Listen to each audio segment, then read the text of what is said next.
একটা গ্রামে আবু হুরায়রা নামের একজন ব্যক্তি ও তার স্ত্রী বাস করত।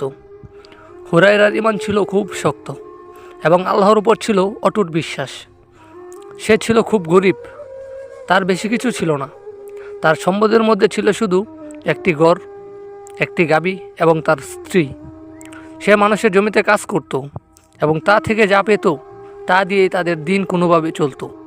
একদিনের কথা, সে মানুষের জমিতে কাজ করতে যাবে, তখন তার স্ত্রী বলল, ঘরের আটা শেষ, গম ভাঙতে হবে। হুরায়রা বলল, আমি গমের বস্তাটা মিলে নিয়ে যাচ্ছি, সন্ধ্যায় কাজ থেকে আসার সময় নিয়ে আসব। তার স্ত্রী বলল, আচ্ছা। তারপর সে মেইলে বস্তাটা রেখে কাজে চলে গেল। সে সারাদিন কাজ করলো। বিকেলে বাড়ি থেকে খবর এলো তার গরুটা দড়ি ছিঁড়ে জঙ্গলের দিকে চলে গেছে। হুরায়রা চিন্তায় পড়ে গেল। সে তার বাড়িতে খবর পাঠালো যে চিন্তা না করতে, সে কাজ শেষ করে জঙ্গল থেকে গরু নিয়ে আসবে। সন্ধ্যায় কাজ শেষ হলো, কিন্তু ক্ষেতের মালিক তাকে বলল ক্ষেতে পানি দেওয়া দরকার, তাই পাম্প ছেড়ে পানি দিতে। সে একবার ভাবল যে না করবে, কিন্তু ক্ষেতের মালিকটা খুব বৃদ্ধ, তার মুখের দিকে তাকিয়ে আর না করা হলো না। আবু হুরায়রা হাঁটতে লাগলো খেতে পানি দেওয়ার জন্য পাম্পের দিকে। ক্লান্ত শরীর, মাথায় চিন্তা, একদিকে গাভী জঙ্গলে, অন্যদিকে ঘরের স্ত্রী না খেয়ে আছে। সন্ধ্যায় গম নিয়ে গেলে রুটি বানাবে, আবার খেতে পানি দেওয়ার কথা। সে এখন কি করবে তা ভেবে পাচ্ছিল না। ঠিক তখনই মাগরিবের আজান দিল। সে কিছুক্ষণ আকাশের দিকে তাকিয়ে রইল। সে ভাবল, এই বিপদে আল্লাহ ছাড়া আমাকে আর কেউ সাহায্য করতে পারবে না। তারপর এক দৌড়ে সোজা মসজিদের সামনে গিয়ে দাঁড়ালো। সে অজু করে নামাজে দাঁড়িয়ে পড়ল।